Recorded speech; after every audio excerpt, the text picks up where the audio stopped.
Assalamualaikum warahmatullahi wabarakatuh. Perkenalkan, nama saya Ryan Adahar.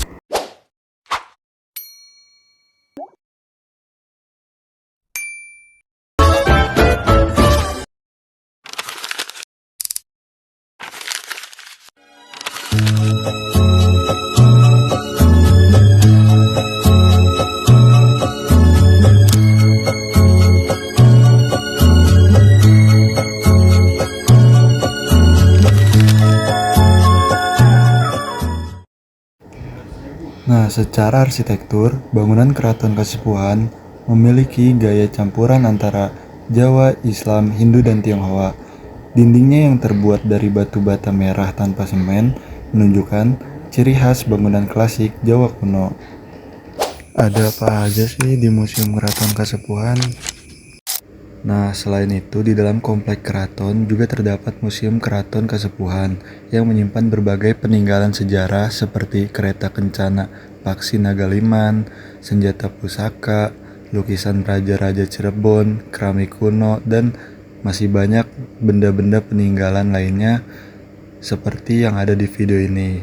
Nah, semua benda ini menjadi saksi bisu kejayaan Kesultanan Cirebon di masa lampau.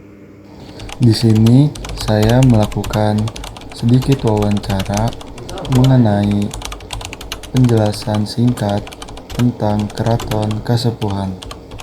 Jadi keraton ini dahulu nama awal bukan disebut dengan Kasepuhan, tapi keraton ini dahulu disebut dengan namanya Keraton Pakung. Nah, Keraton Pakungwati dibangun pada tahun 1430. Nah, yang membangun keratonnya itu putra mahkota Pajajaran, anak dari Prabu Siliwangi, yang bernama itu namanya Raden Walangsungsang atau yang dikenal dengan sebutannya Pangeran Cakrabuana. Nah, kemudian nama Keraton Pakungwati ini sendiri diambil dari nama anak atau putri dari Pangeran Cakrabuana yang bernama Ratu Ayu Pakungwati. Nah, Pakung itu artinya udang, Wati itu perempuan. Nah, kemudian Ratu Ayu Pakungwatinya menikah dengan saudara atau sepupunya sendiri yang bernama Syekh Syarif Hidayatullah, atau gelar walinya disebut dengan Sunan Gunung Jati. Nah, makanya beliau Syekh Syarif Hidayatullah atau Sunan Gunung Jati menjadi raja pertama di sini. Beliau menjabat pada tahun 1479